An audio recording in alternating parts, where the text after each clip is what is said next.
राऊत साहेब, आज तुम्ही मुंबई पोलीस आयुक्त देवेंद्र भारती यांना एक पत्र लिहिलं आहे आणि गांभीर्याने त्यांचं लक्ष वेधलेलं आहे. संजय दीना पाटील यांनी ज्या काही धमक्या तुम्हाला दिल्या असा त्यात उल्लेख आहे आणि पुढच्या काळात जर काही राजकीय कार्यकर्त्यांवर हल्ला झाला किंवा खून झाला तर त्याला सर्वस्वी संजय दीना जबाबदार राहतील असं तुम्ही पत्रात म्हटलंय. तुम्ही जे म्हणतात की मी म्हणतोय, म्हणजे मुलाखतींचा तुम्ही संदर्भ दिलेला आहे. तुमच्या चॅनलवर दिलेल्या मुलाखतीमध्ये हे महाशय असं म्हणतायत की माझ्याकडे बॉम्ब आहेत. काय? बरोबर. माझ्याकडे बॉम्ब आहेत आणि माझ्याकडे कोणी आंदोलन करायला आलं तर मी बॉम्ब टाकीन. पाकिस्तानवर बॉम्ब टाकताना भारत 100 वेळा विचार करतो. मग मोदी पाकिस्तानवर बॉम्ब टाकताना भारत 100 वेळा विचार करतो आणि हे म्हणतात की कार्यकर्त्यांवर, म्हणजे माझ्या विरुद्ध आंदोलन करणाऱ्या कार्यकर्त्यांवर बॉम्ब टाक.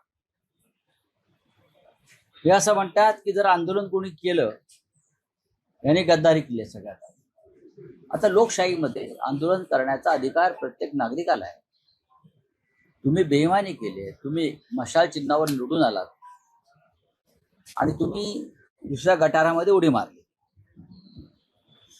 ते म्हणतात की आंदोलन केलं तर मी तुम्हाला स्मशानात पाठवेन, म्हणजे ठार करेन. आणि माझ्या नादाला लागू नका. मी याआधी 5 लोक ठार केले. आता हे 5 लोक ठार केले असतील तर ते कोणत्या प्रकरणात त्यांनी ठार केले, कधी ठार केले, ते कोण होते, त्यांच्या बॉड्या मिळाल्यात का नाही, रिकवर झाल्यात का नाही त्यावेळेला, हे असं म्हणतायत. तर त्याची चौकशी अत्यंत गांभीर्यानं गृह खात्यानं आणि मुंबई पोलीस आयुक्तांनी केलं पाहिजे. जर बॉम्ब तुमच्याकडे असतील तर बॉम्ब तुम्हाला दिले कोणी? अतिरेक्याने दिले का? जर अतिरेक्यांकडून तुमच्याकडे बॉम्ब आले असतील तर दहशतवाद विरोधी पथकाकडे ही केस दिली पाहिजे.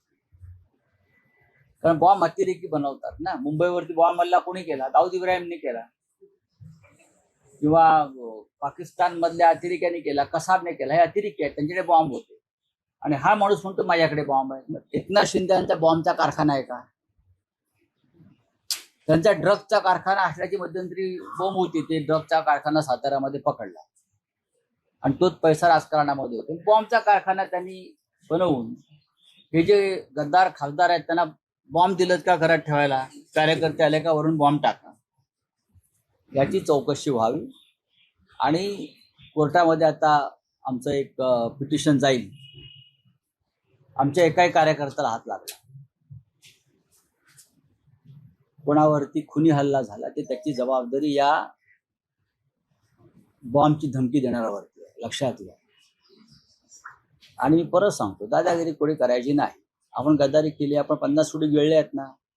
मग ते भाऊ वागचौरे असेल, संजय देशमुख असेल यवतमाळचा, परभणीचा तो संजय जाधव असेल, नागेश अष्टीकर असेल, तुम्ही तुमच्या अवकाशीमध्ये राहा.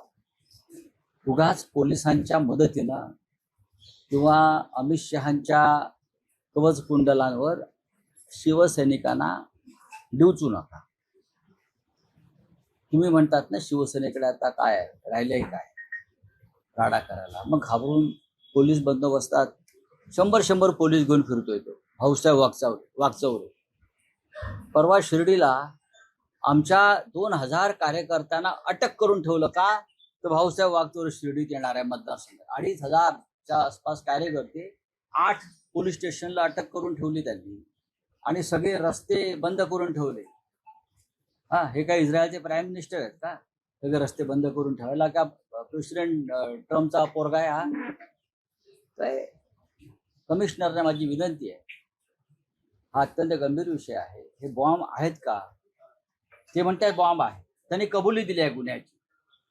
आरोपी जो आहे त्या जेव्हा गुन्ह्याची कबुली देतो की माझ्याकडे बॉम्ब आहे म्हणजे तो आहे, ताबडतोब ऍक्शन व्हावी. बस. तुम्ही स्वतः सिपींना भेटणार आहात का? नक्कीच. निवेदन तर दिलं आहे. नक्की. अहो नक्की. माझ्या बाजूला बघा रमेश कोरगावकर विभाग प्रमुख आहेत, आमचे दळवी आहेत, सुरेश दळवी आहेत, सुरेश पाटील आहेत, आमच्या महिला आघाडीच्या सगळ्या पदाधिकारी आहेत, शिवसैनिक हे कशा करता आले आहेत? येऊ द्या अंगावर सांगायला.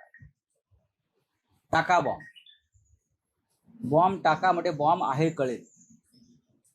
आता आम्ही तो बॉम्बचा कारखाना शोधू हळूहळू, तो बॉम्बचं कोठार कुठे आहे ते शोधू, पण खरे बॉम्ब इथे आहे हे लक्षात घ्या.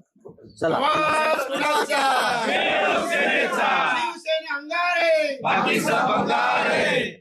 काल महाविकास आघाडीची बैठक पार पडली, ज्याच्यामध्ये 60 पैकी फक्त 37 आमदार उपस्थित राहिले. उद्धव ठाकरेंनी चिंता व्यक्त केलेली आहे नाही, की मी होतो हा त्याच्यामध्ये, लक्षात घ्या. आता कालच्या बैठकीला सुनील राऊत नव्हते, बरोबर ना? का नव्हते?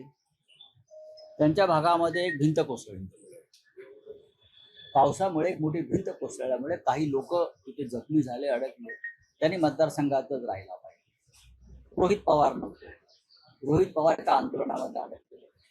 जयंतराव पाटील सुद्धा अशाच एका, असे काही अनेकांनी आपली ती भूमिका कळवली. पण बहुसंख्य आमदार तिथे उपस्थित होते, विधान परिषदेचे होते, विधानसभेचे होते, आणि महाविकास आघाडीचे सर्व नेते उपस्थित होते. रावसाहेब, त्यांनी महाविकास आघाडीतल्या 3 पक्षांबद्दल म्हटलेलं आहे की आपण खरंच एकत्र आहोत का, असं त्यांचं असं कोणी विधान म्हणाले? आहे. उद्धव ठाकरेंचं विधान आहे बैठकीतलं, असं कळतंय. कारण नाही, तुम्हाला कळतंय ते कळतंय, पण ते बोललेत का? माध्यमांना आतमध्ये परवानगी नव्हती. मग तुम्ही कसं काय सांगता ते असं Sources बोलले? through आम्हाला कळतं. उद्धवजींनी असं, मग तुमचे सोर्सेस काय आहेत हे मलाही माहिती आहे. मी तुमचा सगळ्यात मोठा सोर्स आहे हे तुम्हाला माहिती आहे, एवढंच मी.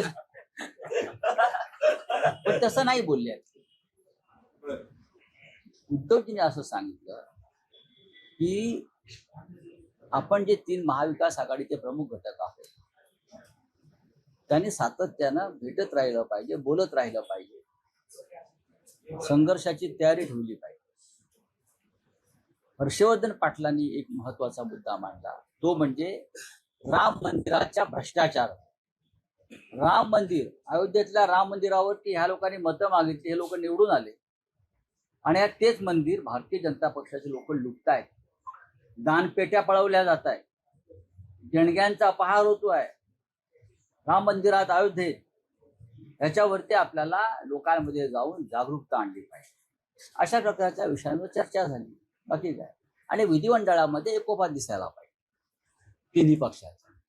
आपण सरकार पक्षाच्या इशाऱ्यावर काम करणं थांबवलं पाहिजे विधिमंडळात, आणि आपण विरोधी पक्षामध्ये आहोत त्याचं भान ठेवून आपण सगळ्यांनी काम केलं पाहिजे. ही या तिन्ही प्रमुख पक्षाच्या नेत्यांची एक भूमिका तिथे राहिली. हा हिंदी में क्या है? रावसाहेब, आणखी एक विषय विधानसभा अध्यक्षांचा दिलगिरी व्यक्त केली.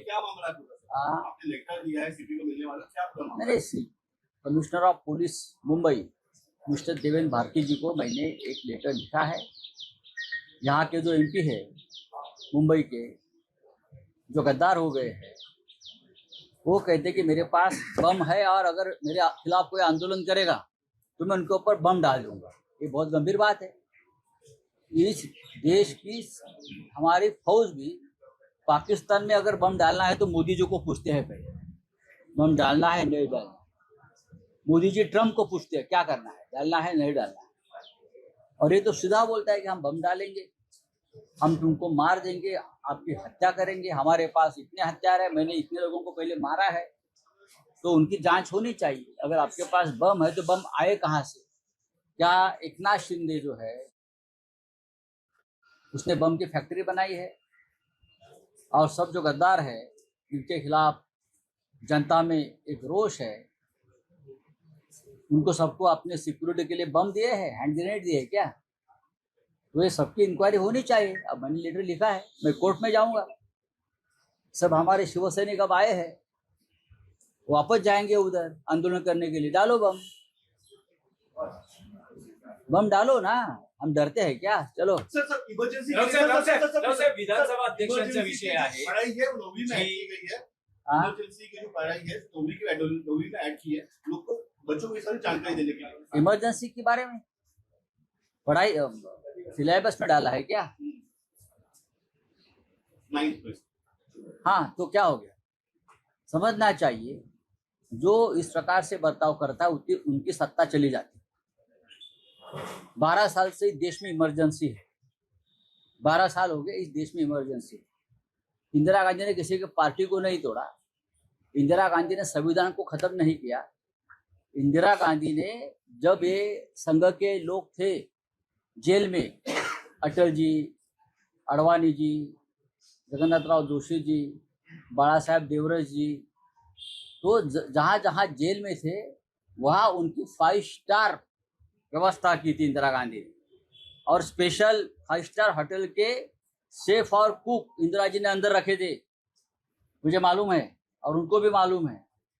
उसमें से कुछ लोगों ने इंदिरा जी की माफी भी मांगी बाद में और इमरजेंसी का समर्थन किया, जिसमें बाला साहेब देवरस भी थे और भी लोग थे उस वक्त।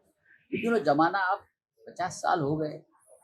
12 साल से जो है बीजेपी सारे जो कोर्ट्स है ये ईडी है उनको काबे में ले चुकी अब इमरजेंसी है ना देश में, और क्या है। ऐसी पढ़ाई क्या रही सारी किस तरह से आप देखते हो? देखो, ये पढ़ाई का विषय नहीं है इमरजेंसी। इमरजेंसी का पढ़ाई का विषय एक व्यवस्था है। अगर देश में अराजकता फैलती है तो इमरजेंसी आप लगा देते हैं। संविधान में व्यवस्था है इसकी। उसका मतलब आप संविधान को मानते नहीं हो। इस देश के संविधान ने अधिकार दिया है प्राइम मिनिस्टर को कि अगर देश में अराजकता पैदा होती है तो आपने नोटबंदी क्यों लाई भाई? नोटबंदी क्यों लगाई? आप मुझे बताइए। तो कोरोना काल में आपने एपिडेमिक एक्ट क्यों लाया? लाया ना, संविधान में और कानून में वो प्रावधान किया है। लेकिन आप लोग संविधान को मानते नहीं हो। इमरजेंसी का समर्थन हिंदू हृदय सम्राट बाला साहेब ठाकरे जी ने किया था, क्योंकि देश में अराजकता फैली। और ये बीजेपी के नेता ये बोल रहे थे खुलेआम, क्या बोल रहे थे? पुलिस को चैलेंज कर रहे थे, फौज को चैलेंज कर रहे थे, इंदिरा गांधी का सरकार का आदेश मत मानो। एक डिसिप्लिन फोर्स को ये बोल रहे थे कि आदेश मत मानो सरकार का। क्या मोदी जी के बारे में ऐसा कोई कहेगा कि प्रधानमंत्री के आदेश फौज ने नहीं मानने चाहिए, तो मोदी क्या करेंगे? क्या करेंगे?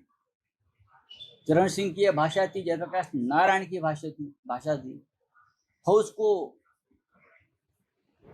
बगावत का आदेश दे रहे, और ये बहुत गलत। इस देश की फौज एक डिसिप्लिन फोर्स है। आप उनको कहेंगे कि इंदिरा गांधी के खिलाफ बगावत करो, देश के खिलाफ बगावत करो, तो इमरजेंसी क्या 10 इमरजेंसी आनी चाहिए।